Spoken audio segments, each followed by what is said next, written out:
It was -7 degrees in Maple Ridge when someone quietly unplugged my heater, leaving the acrid smell of hot wiring in a freezing apartment. I plugged it back in. The room warmed, and I wrote a message on her mirror with my only red lipstick. The next morning, the family reeled, and by the end of the day, no one dared call me the easy old woman again. My name is Eleanor Hart. I am 62 years old, and for the last 4 years, since Daniel passed, I have lived alone in this small apartment in Maple Ridge, Ohio. My hands tell the story of my life. They are not soft. They are mapped with the fine calluses and permanent, faint blue stains of a career spent as a records clerk at the Franklin County Civil Services Bureau. 40 years of handling carbon copies, filing motions, and wrestling with jammed file drawers. These hands raised a son. They are steady. I am. I should be clear. Perfectly healthy. I live on my own pension. I pay my own bills, and I require no one's assistance.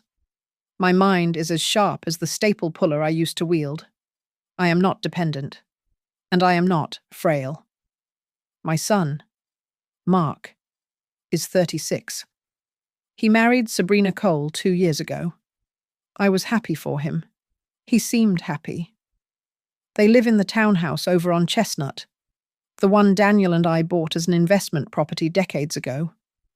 The deed is still in my name, filed securely in my safe deposit box, but I let them live there. A wedding gift. I told them. A way to start their lives without the burden of a mortgage. The small hurts began slowly, as they always do. They are like water torture, a single drop at a time, until you realize you are soaked and freezing. The phone calls from Mark, once a daily check-in, trickled to twice a week, then to a hurried, "Hi, Mum, busy, talk later on a Sunday night?" Dinners were cancelled, always at the last minute. Sabrina has a headache. We have a work thing. For Thanksgiving. I was somehow missed on the group chat invitation until it was too late to buy a turkey. I spent the holiday with a frozen lasagna and Daniel's photograph. I remember the first time Sabrina truly saw my hands. We were at a barbecue, just after they moved into the townhouse. I had handed her a plate of potato salad. She looked down at my fingers, at the ink lodged in the creases of my knuckles. She did not grimace. She did not frown. She just smiled. A tight, thin press of the lips that assessed, catalogued, and dismissed me in a single second. I was the help. I was the woman with dirty hands who had stamped papers for a living, and she was the woman who had never stained her manicure. The seed of her peculiar, quiet shame for me. For Mark's origins was planted. The cold weather came early this year. Sabrina arrived one afternoon carrying a sleek, white box. "An air purifier. Eleanor," she announced, beaming. "To help with the dust." She plugged it in, then stood back, hands on her hips. "You know," she said, her voice dropping to that conspiratorial, sugary tone she uses for advice. "These new appliances are wonderful, but electricity is just so expensive these days. You really have to watch the usage." Her words were sweet as cream, but cold as brushed steel. It was not a gift. It was a warning. My apartment is my sanctuary. It is tidy. The oak furniture is old, but polished. Daniel's service photo hangs on the wall, his eyes kind. And in the corner of the living room sits my electric heater. It is an older model, beige and sturdy, but it is safe. I have it professionally inspected every single year, and the receipt is filed, as all my important papers are. It keeps the chill of the Ohio winter from settling into my bones. Until that night. It was late, well past midnight. I woke not to a sound, but to a smell. The sharp, acrid odour of hot, distressed wiring. It was the smell of something burning that should not be. The air in the room was shockingly cold, a dead, biting stillness that had already crept under my quilt.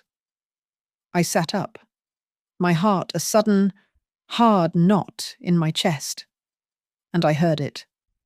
A faint shuffle, softer than a mouse, just outside my apartment door in the main building hallway. I threw off the blankets, my feet hitting the icy floor. The smell was coming from the wall socket. I moved toward it and saw immediately. The heater's thick, three-pronged plug was lying on the carpet. It had been pulled clean from the wall. But that was not all. Something new was jammed into the socket, a white, plastic device. A smart plug, the kind you control with a phone. My breath fogged in front of me. Someone had been in my hallway, used a key, or slipped the lock, and disconnected my heat in the dead of winter. I knelt. My steady, ink-stained hands gripped the cord and pushed the heater's plug firmly back into the wall. The machine clicked, and the red coil inside began to glow, instantly fighting back the cold. I stood up and went to my desk. I opened my daily ledger, the one I have kept for 30 years, and found a pen. I flipped to today's date and wrote, in my neat, clear cursive, 1:16 a.m. plug pulled. A very thin smile touched my lips. Someone had just chosen the wrong old woman to play this game with. The next morning, I made coffee, my hands perfectly steady. I caught Mr. Henderson, our building manager, by the mailboxes. Mr. Henderson, I said, affecting a mild, elderly confusion. Such a silly question. But did the building install some new kind of electrical plug in my unit, a white, boxy thing?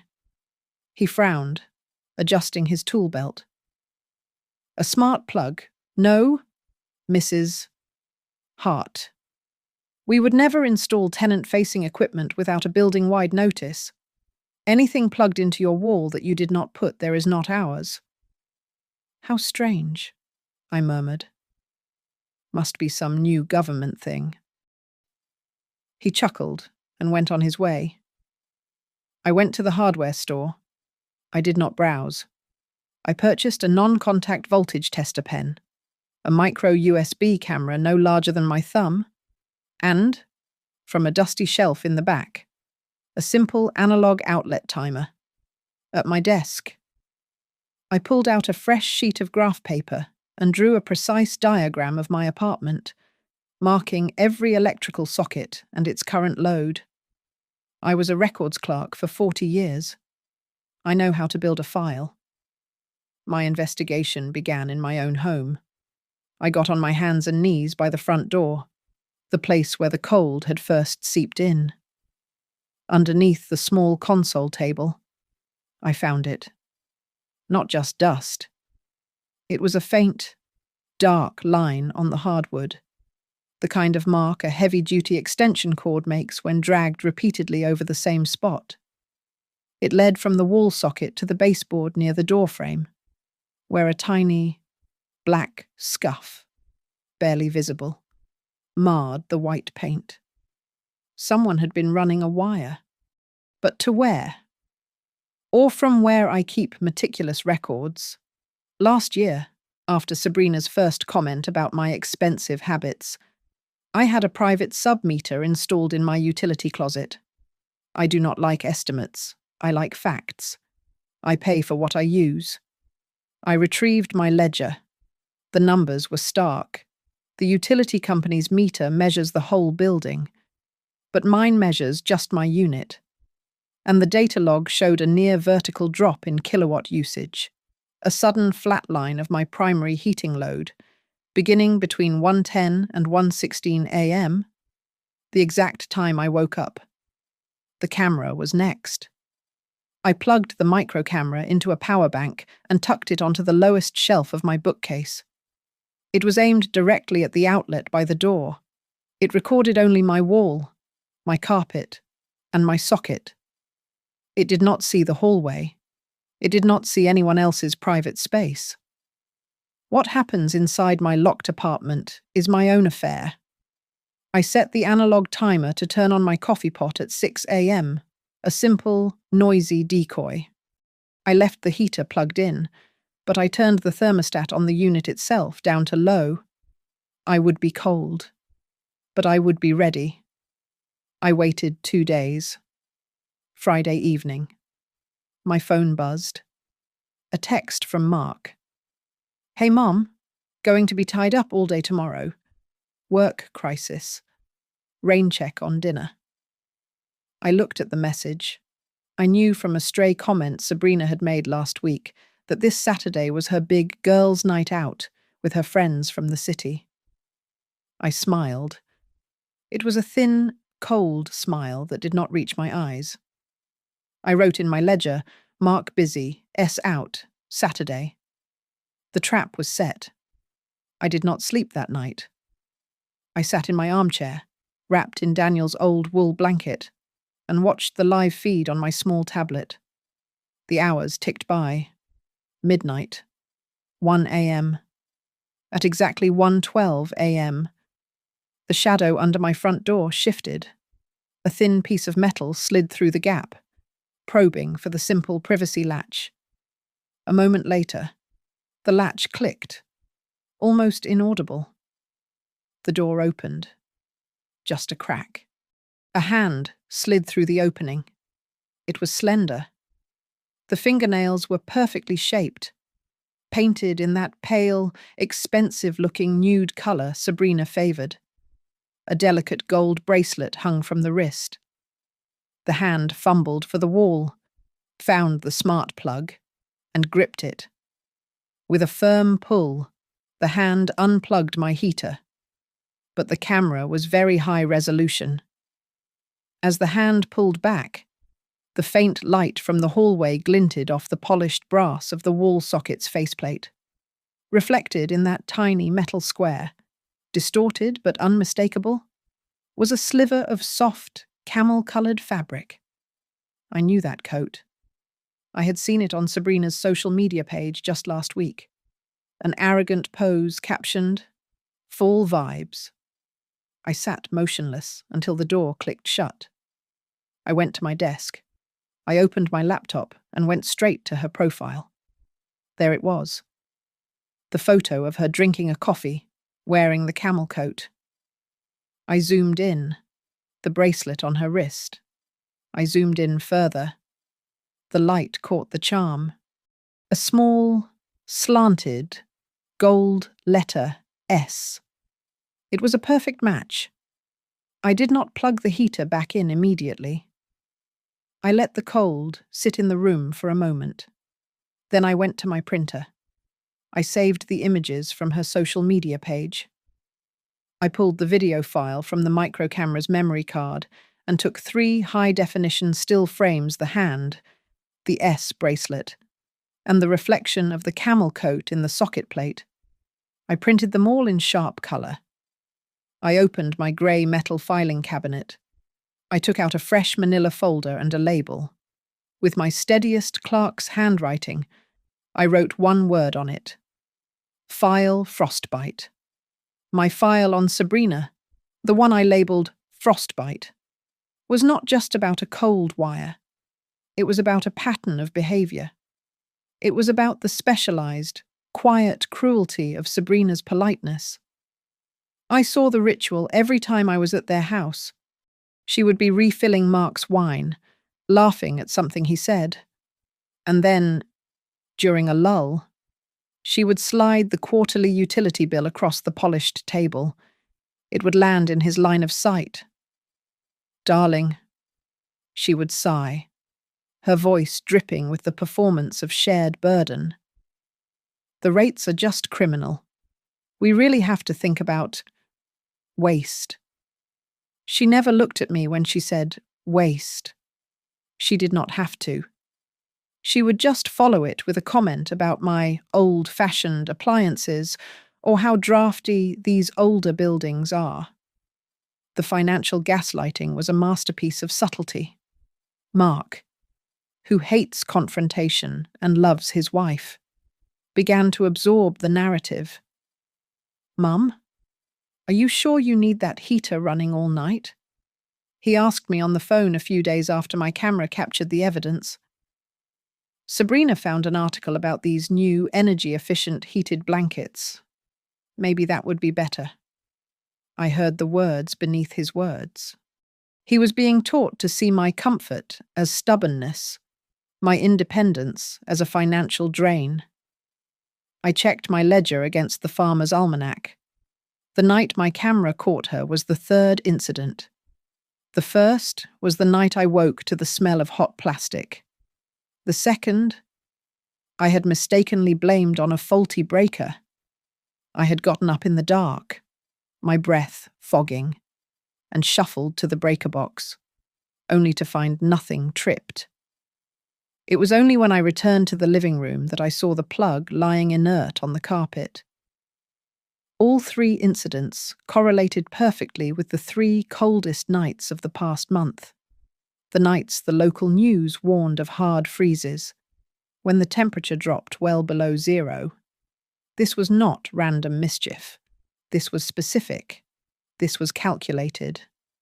The intent was not to leave a bruise or a visible mark. The intent was to let the cold do the work, to let me wake up with a chill that settled into my lungs, to let me develop a cough, to let me become the frail, sick old woman she was already pretending I was. The campaign had other fronts. I heard the echoes from my cousin Carol after a family gathering I was, accidentally, not invited to.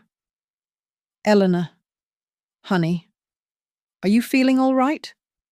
Carol asked over the phone, her voice oozing that specific, dreadful pity reserved for the declining. "Sabrina mentioned you've been a bit confused lately, forgetting to turn things off." "Confused," I said, my voice flat. "No, Carol, I am meticulous." But the seed was planted. Sabrina was painting me as incompetent, a woman who could not be trusted with her own thermostat, let alone her own life. The performance reached its climax the following Sunday. I went to their townhouse for the requisite family dinner. The air was thick with false concern. Sabrina served a beautiful roasted chicken, her smile brighter and sharper than the carving knife. "Eleanor," she said, passing me the green beans. "Mark and I were just looking into this wonderful place, Silver Pines Residence." I kept my expression neutral, placing the serving spoon down. Silver Pines. I knew of it. It was a private, high-gloss facility where wealthy families stored their inconvenient elderly relatives. "It's supposed to be state-of-the-art," Sabrina cooed, placing a hand on Mark's forearm. "And they handle everything. You wouldn't have to worry about a thing. No bills, no maintenance." She paused, delivering the key line. "And it's so secure and warm." I looked at my son. Mark stared at his plate, suddenly fascinated by the pattern on the china. He had been prepped for this. He was trapped between the woman he married and the mother who raised him, and he chose the path of least resistance. "Mom," he said, his voice hesitant and low. "Maybe it's warmer there." The words were light as tinder, but they landed on me like lead. Warmer. He was validating her actions. He was agreeing that my own home was not safe, not because of an intruder, but because of my own failing mind. I went home that night and installed new equipment. I bought a digital thermometer with a Wi-Fi alert system. I set the trigger point low 10 degrees Celsius. If the air in my apartment dropped to that precise temperature, it would send an alert directly to my phone. I did not have to wait long. The very next night, at 1:13 a.m., my phone buzzed on the nightstand, a sharp, angry vibration against the wood. The alert read, "Temperature warning 9.8 C." A pattern was not just forming, it was confirmed. She was getting bolder. I needed one final piece of evidence. I called an old friend, Frank, who retired from the fire marshal's office. I asked him for a favor. The next morning, I had what I needed: a very official-looking, very alarming notice of electrical hazard assessment. It was printed on bright orange paper, citing fabricated fire code violations related to unauthorized high drain appliances and improperly modified sockets. It looked terrifyingly real. That evening, I did not set the camera.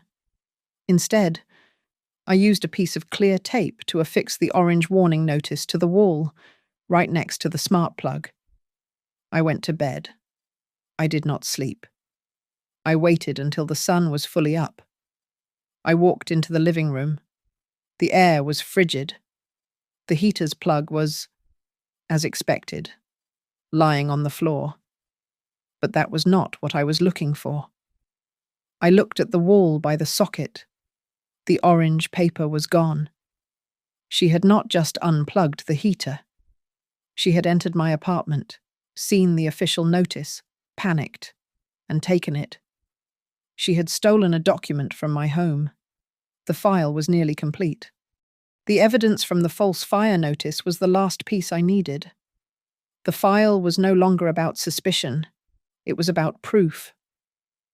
The next morning, I did not go to the hardware store. I went to my bank. I unlocked my safe deposit box with the key I have had for 30 years. My hands did not tremble. Inside, beneath Daniel's service medals and my own birth certificate, was the file for the Chestnut Street townhouse. I removed 2 documents.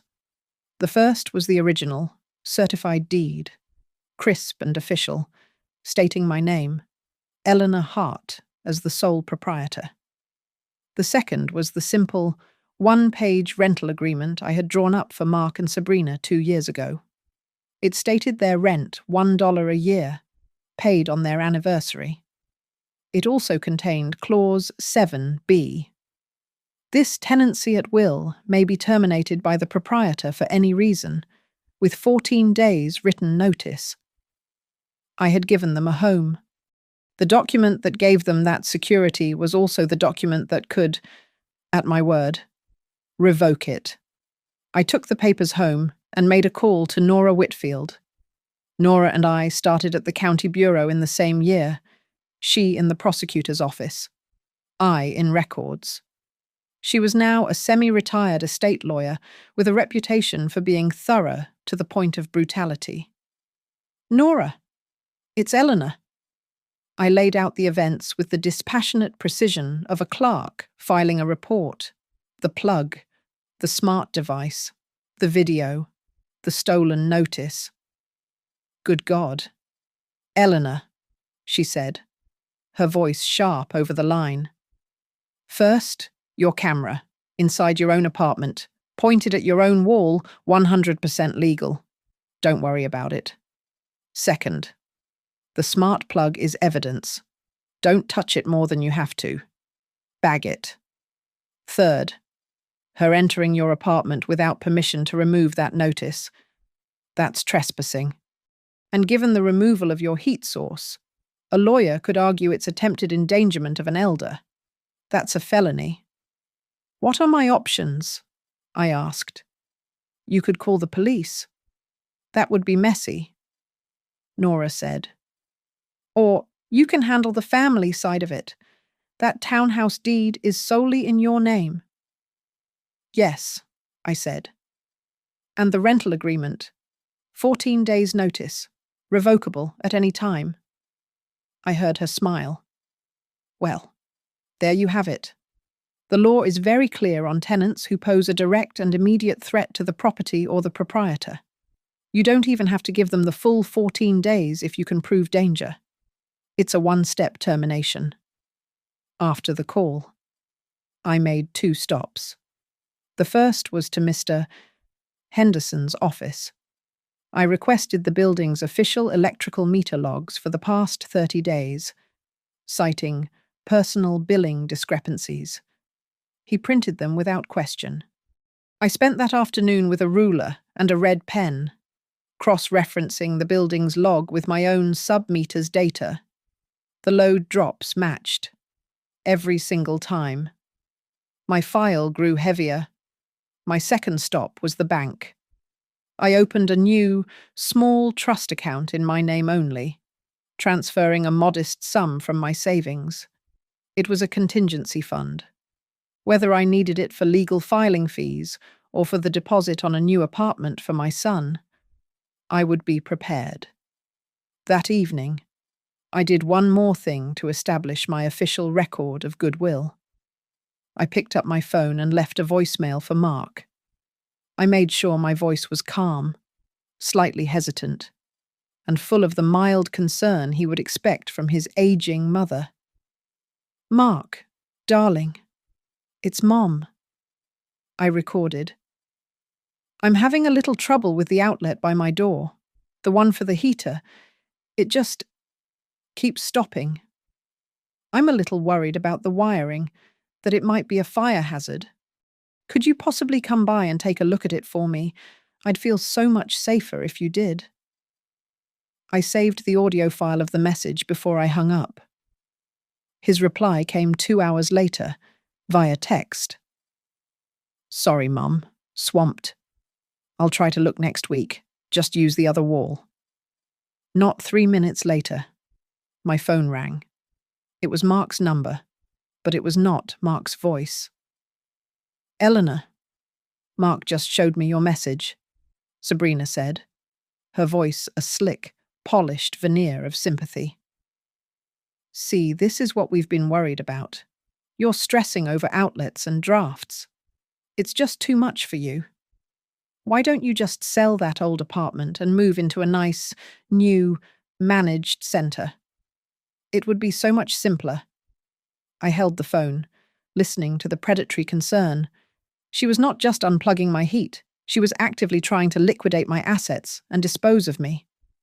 I smiled, my lips barely moving. "Thank you, Sabrina," I said, my voice perfectly placid. "I will certainly consider it. In my language, the language of the Bureau, I will consider it meant the file was complete and judgment was pending. My last call of the day was to Mr. Henderson. I scheduled an official safety inspection for the following morning, asking him to bring an industrial thermometer and to file a formal report on the nighttime temperature fluctuations in my unit. The file was now closed, stamped, and ready for retrieval. The dinner at Mark and Sabrina's was an elaborate stage production. The long mahogany table was set for 6, gleaming with silverware I recognized from my own wedding registry. Scented candles, smelling faintly of vanilla and sandalwood, cast a warm, deceptive glow. Sabrina's parents, Mr. and Mrs. Cole, were the audience. Mr. Cole, a man who appraised everything with a quiet, transactional gaze, nodded curtly when I arrived. Mrs. Cole offered a smile as thin as a wire. Sabrina was the perfect hostess, all practiced warmth and flowing movements, her gold S bracelet catching the candlelight. She served a Sauvignon Blanc, commenting on its crisp, assertive notes. We spoke of the weather, of the local property taxes, of anything that meant nothing. The main course was served. Sabrina, while spooning a delicate portion of risotto onto her father's plate, let her gaze drift to me. "We're just so glad you could make it. Eleanor," she said, her voice pitched for the whole table to hear. "With this cold snap, we worry. Older people. Well, it's just so easy to forget things. like turning off a stove or a heater. She gave a little tinkling laugh. It can be so dangerous. The table murmured in polite agreement. Mr. Cole looked at me with a new, sharp interest. This was the narrative she had been feeding them. I picked up my linen napkin, took a sip of water, and gently dabbed my lips. Then, from the small, tidy envelope I had carried in my purse, I removed a single 4x6 photograph. It was the best still frame from my camera, the pale, nude, manicured hand, the gold S bracelet, the sliver of camel coat reflected in the brass. I said nothing. I simply placed the colour photograph, face up, on the white expanse of my dinner napkin, next to my untouched risotto. The effect was instantaneous. The clinking of silverware stopped. The conversation died as if a switch had been thrown. The silence was absolute, heavier and colder than the air in my apartment at 1:15 a.m. Mr. Cole, who had been raising his wineglass, paused. He set the glass down with a soft click, his eyes fixed on the photo. Mark's face flushed a deep, painful crimson. He looked from the photo to me, his expression a mixture of panic and anger. But his anger was not for his wife. It was for me, for bringing this disruption to his polished life. "Mom," he hissed, his voice low and furious. "What is this? Why on earth did you put a camera in your apartment?" He had, as always, aimed the arrow at the wrong person. I did not raise my voice. I kept my tone conversational, as if discussing the wine. I put a camera inside my front door. Mark. It was aimed at my own wall. I turned my gaze from my son to my daughter-in-law, who had become perfectly, rigidly still. The correct question is not about my camera. The correct question is who used a key to open my locked door at 1:12 in the morning. Sabrina's composure cracked, but she rallied. That's ridiculous. I don't know what you're implying. It's just a blurry photo of a hand. It could be anyone." "Could it?" I asked, my voice very soft. I leaned forward slightly. I did not touch her. I simply pointed my ink-stained finger at the photograph. Then I lifted my gaze and pointed to her wrist, where the identical gold bracelet with the S charm rested against her skin. "It seems to be a perfect match," I observed. Sabrina instinctively pulled her hand back, as if she had been burned. "Mrs. Cole gasped. Mr. Cole's eyes narrowed, all appraisal and cold calculation. One of Sabrina's friends, a woman invited for after-dinner drinks, who had just walked into the dining room, chose that exact moment to speak. "Sabs, you never told me you were back in Maple Ridge that late. I thought you left right after dinner." The woman's voice trailed off as she saw the frozen tableau at the table. Mark looked lost. He stared at his wife, his face pale, trapped between the loyalty he felt, the evidence he saw, and the public humiliation he was experiencing. Sabrina shot him a look, a sharp, desperate, warning glance that commanded his silence. I had seen enough. The file was now public record. I folded my napkin, placing it neatly beside my plate. I stood up. My chair made no sound on the thick rug. "Thank you for the meal, Sabrina. Mark." I looked at my son. I looked at the woman who had tried to freeze me out of my home. And I looked at her parents, who now understood exactly what kind of person their daughter was. "Do not make an old woman," I said, my voice clear and carrying in the silent room. "Learn how to get warm all by herself." I turned and walked out the front door, leaving the wreckage of their perfect dinner party behind me. The dinner party explosion was just the preliminary hearing. The trial was yet to come. My quiet exit had sent a shockwave, and people who had long been silent suddenly found their voices. 2 days later, an unmarked envelope appeared in my mailbox. Not in my apartment box, but in the main building's outgoing slot, placed there by someone who knew my name. Inside was a single sheet of paper, a printout of a bank transfer. It was a commission payment for $5,000, wired from the parent company of Silver Pines residents. The recipient name listed on the transfer was S. Cole Consulting, a freelance business name I knew Sabrina used for her interior design side projects. The file was no longer just about cruelty.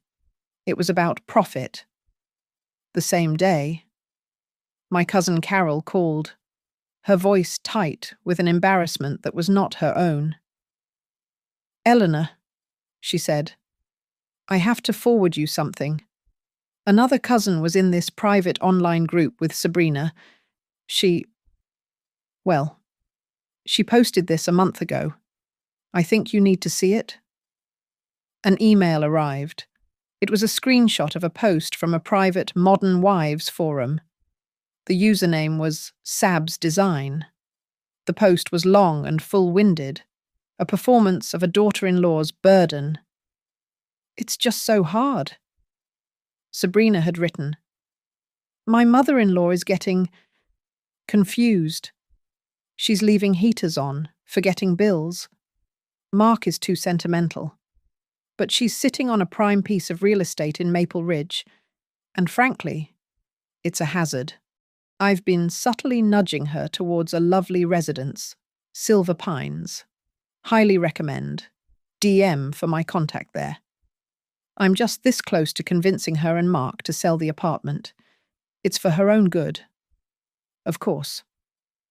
For her own good." I printed the screenshot. I went back to my ledger. The bank transfer from Silver Pines was dated 3 days after the first night my heater was unplugged. The confused post was made the week before. The nights she chose to unplug my heat were not just the coldest. They were the nights she was actively building her case that I was incompetent. She was not just trying to chill me into submission. She was trying to manufacture the evidence needed to seize my largest asset. I made 3 more stops. First, my doctor. I requested a full physical and a cognitive memory assessment. Dr. Matthews looked at me over his glasses. "Eleanor, this is highly unusual. You're in perfect health." "I need it documented. William," I said. I left with a signed, notarized letter stating that I, Eleanor Hart, was in excellent physical health and possessed cognitive functions and memory recall well above the average for my age group. I made a copy for my file. The confused narrative was now dead. Second, the hardware store where I had bought my camera. I found the manager, a young man named Tim. "I bought a small camera here last week," I said. "But I'm worried about a different purchase. A smart plug. Did a woman come in here recently, perhaps in a tan or camel-coloured coat, to buy one?" Tim frowned. Then his eyes lit up. "Yeah, I remember her. Brown hair. Very nice coat. She paid with a card. Cole, I think. She was asking about one you could control from anywhere, not just from inside the house. Do you still have the receipt copy for that transaction?" It took him 10 minutes, but he found it. A digital receipt for one Wi-Fi smart plug, model X10. The name on the card, S. Cole. The date, 2 days before the first incident. "Could I possibly get a copy of that?" I asked. "And, I know this is a big ask, but your security camera by the door, does it happen to show her leaving?" The camera angle was perfect. It captured her walking out, the smart plug box in her hand, the sleeve of her camel coat clearly visible. I had the receipt and a time-stamped print of the security footage. Third, I called a locksmith. He installed a new, high-security deadbolt on my apartment door, one that could not be slipped with a thin piece of metal. He also installed a simple, battery-powered magnetic sensor. If the door opened, a silent alert would be sent to my phone. My fortress was now secure. I spent that evening assembling the final package. I took a large manila envelope and wrote "Mirror" on the front. Inside, I placed the contents of my frostbite file, each piece in its own clear plastic sleeve, as if for a court exhibit. Exhibit A, the colour photo of the hand, the S bracelet, and the coat reflection. Exhibit B, the screenshot of the Silver Pines commission payment. Exhibit C, the screenshot of the confused post. Exhibit D, the copy of the hardware store receipt and the security footage photo. Exhibit E, my sub-meter and the building's electrical logs, with the matching 1:12 a.m. time slots highlighted in red. Exhibit F, the notarized letter from Dr. Matthews certifying my sound mind. Exhibit G.A. Crisp, new photocopy of the deed to the Chestnut Street townhouse. And finally, Exhibit H, the legal notice to quit drawn up by Nora Whitfield, terminating their tenancy in 14 days. I could have called the police. I could have had her arrested for trespassing, for endangerment. But that was not my way. That was loud and messy, and it gave her a stage to play the victim. I worked in records for 40 years. I know the power of a quiet, undeniable paper trail. I did not want a legal battle. I wanted a surrender. I needed the right venue for this revelation. Not a dinner table. Not a lawyer's office. I needed a place where her public mask was removed, where her private self was most vulnerable. I thought of her home. I thought of the sprawling master bathroom, the one she'd shown off to me, with its white marble and flawless, wall-sized mirror. The mirror she checked her reflection in every morning, the place where her public performance was constructed. The stage was chosen. Her vanity would be her witness. Sabrina, predictably, loved to perform. The following Saturday, she hosted a brunch and bridal memories party for her friends. It was an event designed for social media, filled with floral arrangements and pastel mimosas. Mark, I had been informed via text, was helpfully out of the way on an all-day golf trip. It was the perfect opportunity. I arrived precisely 15 minutes late, just enough to blend in with the other guests. I carried a large wicker gift basket. It was the perfect cover. Inside, nestled among a bouquet of white carnations and a box of artisan waffles, was the mirror envelope. And in my coat pocket, a single tube of my old lipstick, Ruby No. 7.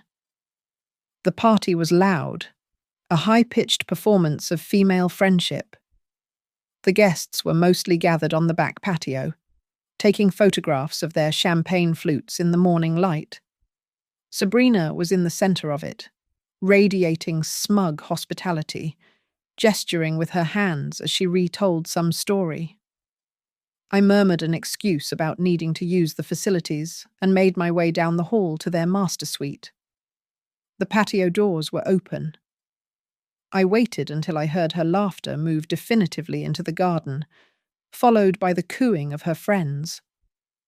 The house was empty. I slipped into the master bathroom. I did not just shut the door. I turned the small, brass privacy lock. It made a soft, definitive click. Then, I reached up and flipped the switch for the ceiling exhaust fan. The loud, mechanical whir was my shield. It would drown out any sound I made. The bathroom was a shrine to her vanity.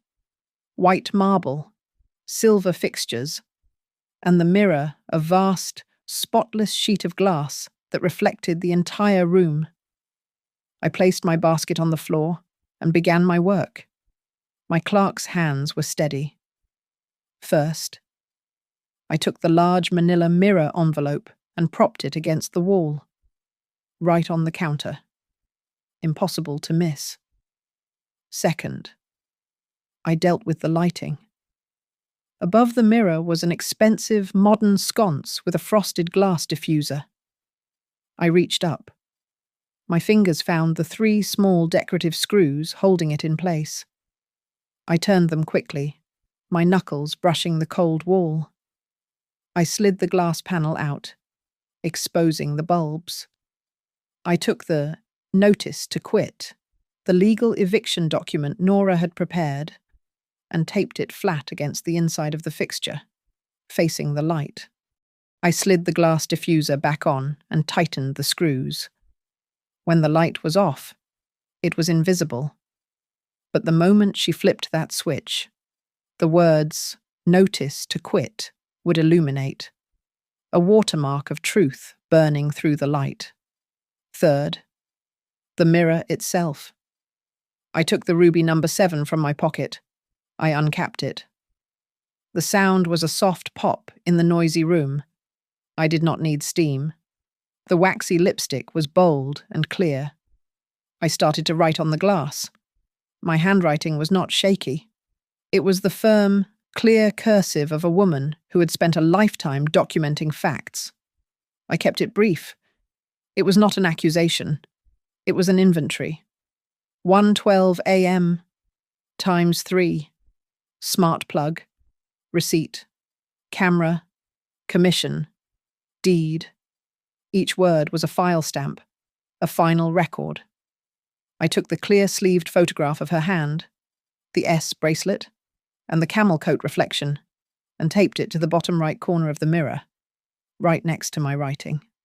I then placed the crisp photocopy of the townhouse deed flat on the mirrored tray where she kept her expensive perfumes.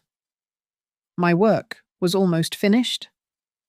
I looked at the digital thermostat on the wall, the control for the central heating in their home. It was set to 65 degrees. The room was chilly, even in the daytime. She liked to save money. I did not break it. I did not sabotage it. I simply corrected it. I pressed the up arrow until the display read 70 degrees, a safe, standard, comfortable temperature. I would not weaponize the cold. I took out my phone. I took 2 quick photographs of the scene, the writing, the envelope, the deed, the photograph. A record of my actions. I put the lipstick back in my pocket. I turned off the noisy fan. The sudden silence was absolute. I listened. From the living room. I heard the bright, familiar opening notes of a pop song, one they had used in their wedding video.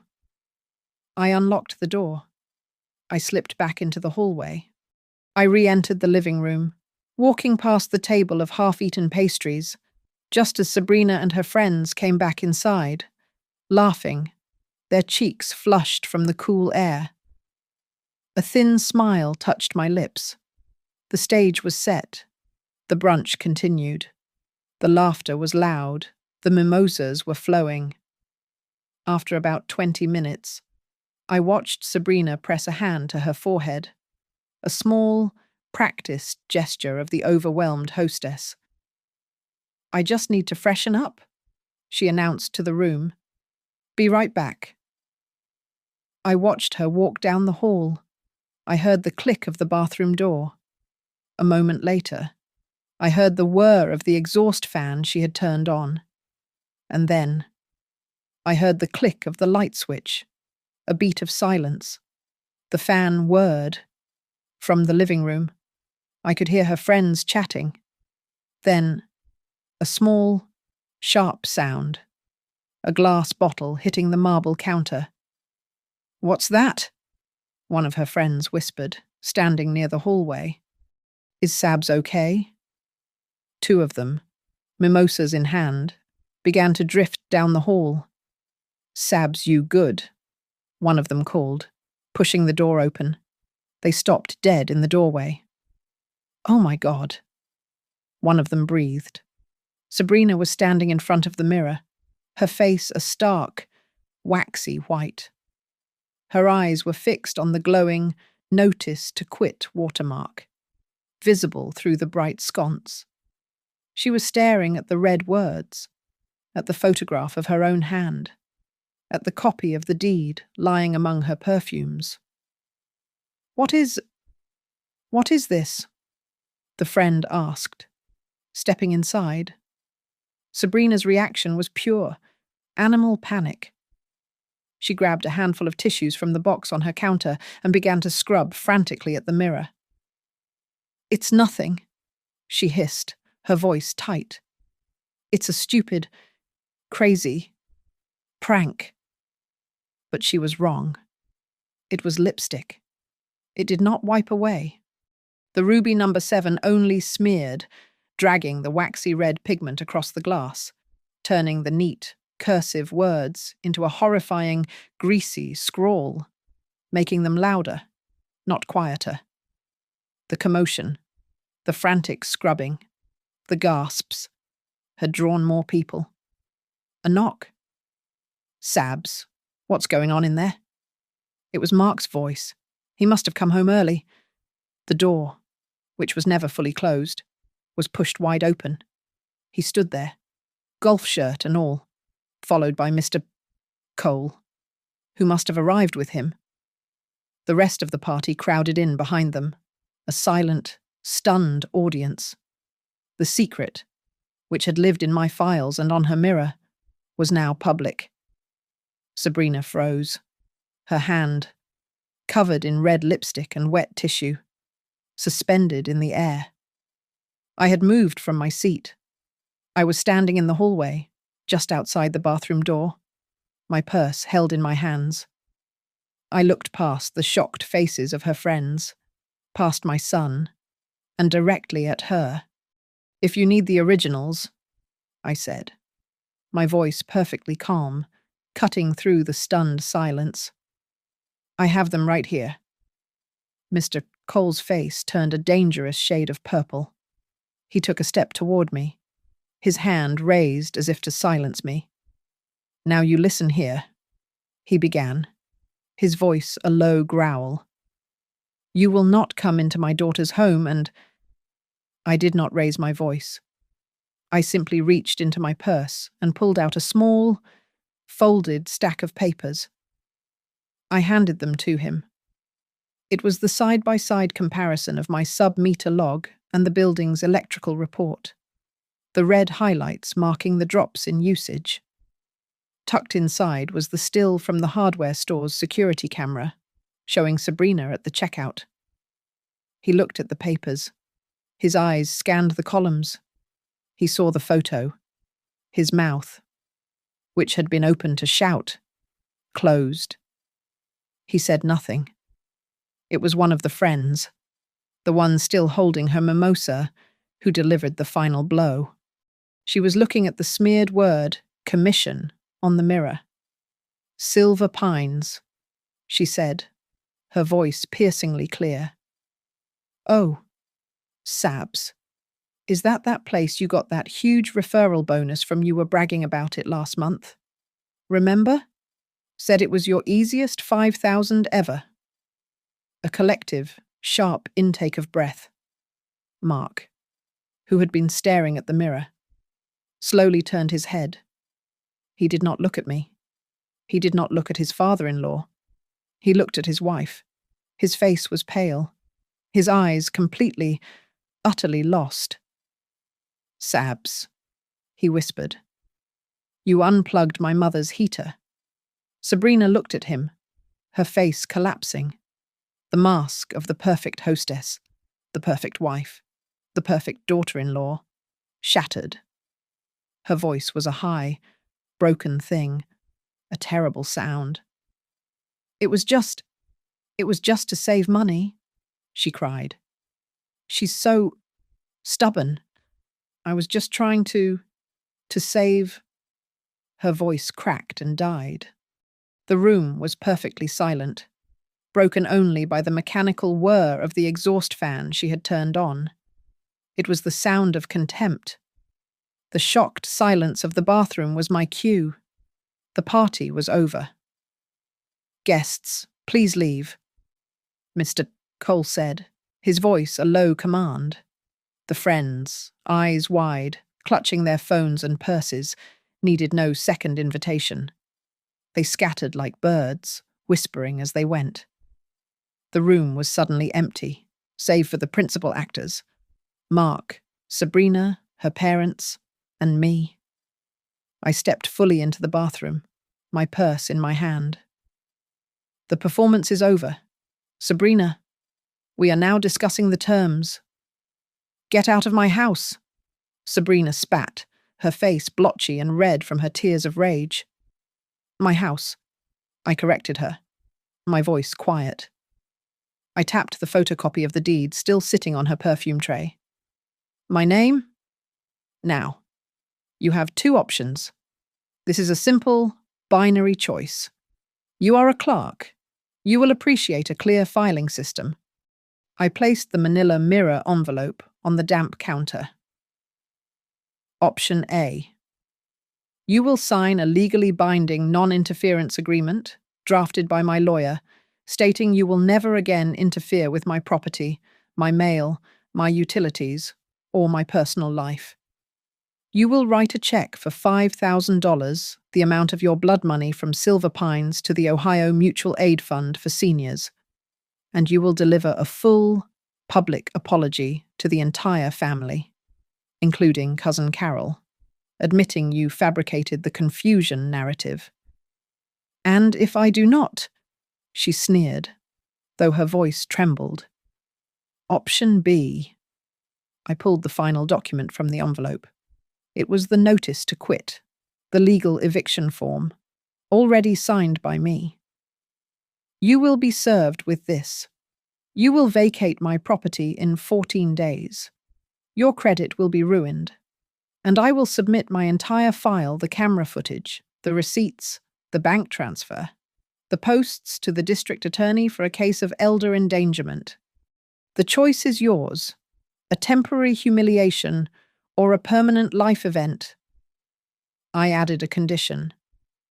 "Regardless of your choice, Mark will install a new, networked temperature monitoring system in my apartment, and I will have a master key to this house. No more hidden conditions, no more secret smart plugs." Sabrina looked at her father. "Daddy, she can't do this." "Don't be a fool." "Sabrina," Mr. Cole snapped, his face pale. He had read the reports. He was a businessman. He knew a lost cause. Let's not make a scene." Sabrina tried, attempting to gather the shreds of her dignity. "This is a family matter. Think of our honor, our reputation." I looked at her, my eyes as cold as my apartment had been. "Honor," I said, "begins with not cutting off an old woman's heat in the middle of a -7-degree night." Mr. Cole made one last attempt. "We'll have our lawyer look at this. This is harassment." I reached into my pocket and retrieved a single, crisp business card. I handed it to him. "Please do. Here is mine. Nora Whitfield. She is already retained and has my file. I suggest you call her quickly. The clock is ticking." He stared at the name. His expression told me he recognized it. Mark, who had been silent, finally turned. He did not look at his wife. He looked at me, and for the first time, I saw the son I had raised, not the man she had trained. His eyes were filled with a terrible, hollow shame. "Mom," he whispered, his voice breaking. I am so sorry." I just nodded. Once. "I know. Mark." His apology was real, but it was a small, flickering candle. It could not have warmed that 0-degree room. "The photos," Sabrina said suddenly, her eyes darting to my phone. "The video. You'll delete them." "I will," I said. "As soon as you have met every single condition of Option A, as soon as a document is signed, notarized, and filed, confirming it. I am a records keeper. I do not destroy a file until the case is closed. I did not call the police. I did not want her in jail, though perhaps she deserved it. I wanted her to understand that she had lost. This was not a public lynching. It was a quiet, bureaucratic takedown. I was returning the choice to them, to let them decide what family meant, if it meant protecting a predator, or if it meant doing the right thing. 14 days, I said, placing the notice to quit on top of the deed. The clock starts now. Sabrina looked at the document. She looked at her father, who gave a sharp, infinitesimal nod. She looked at Mark, who would not meet her gaze. Her hand, still stained with the red of my lipstick, trembled. She picked up the notice to quit. For a wild second, I thought she might tear it up. But she knew. She knew about the digital copies. She knew about the witnesses. She knew about Nora Whitfield. Her shoulders slumped. The fight was over. The record was complete. It was the night of the 14th day. The deadline. The house had been quiet. I had received no call, no check, no draft of an apology. I sat in my armchair, the apartment tidy, the frostbite file closed on my lap. At 1:09 a.m., my phone buzzed on the side table. Not a text. It was the silent alert from the new magnetic sensor on my door. Someone was there.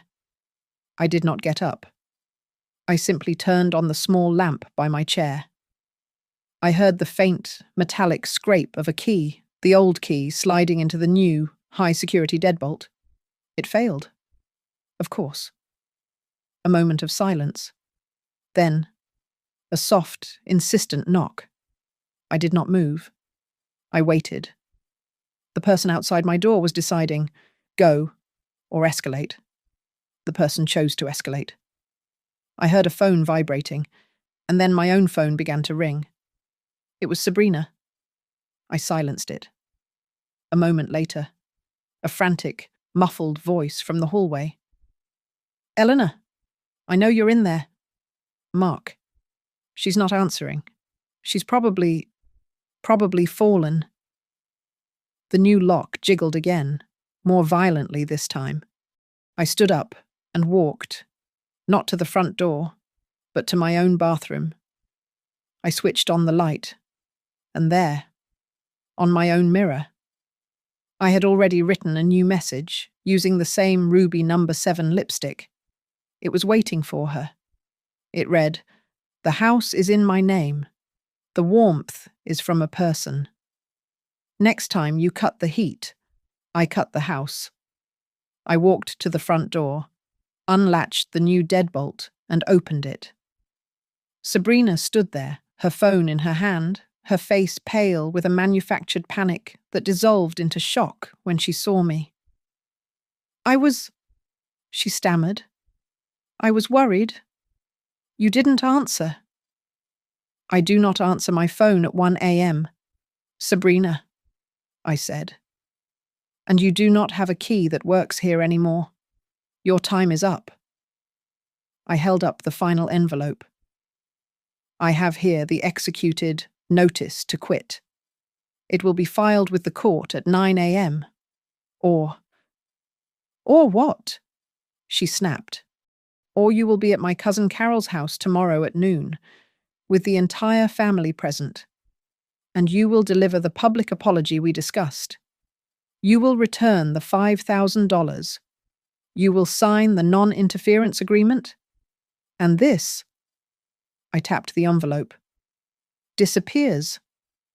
She stared at me, her eyes searching my face for any crack, any hint of bluff, any sign of the easy old woman. She found none. She saw only the steel wall of a 62-year-old clerk who had filed her case, checked her references, and was now demanding payment. "You're enjoying this," she whispered, her voice venomous. "I am enjoying being warm in my own home." I replied. A phone vibrated. Not hers. Not mine. It was in the hallway, just behind her. Mark stepped out of the shadows by the stairwell. He had been standing there the entire time, listening. His face was grey. He looked at his wife, then at me. He made his choice. He walked past Sabrina, entered my apartment, and stood next to me. He stood next to his mother.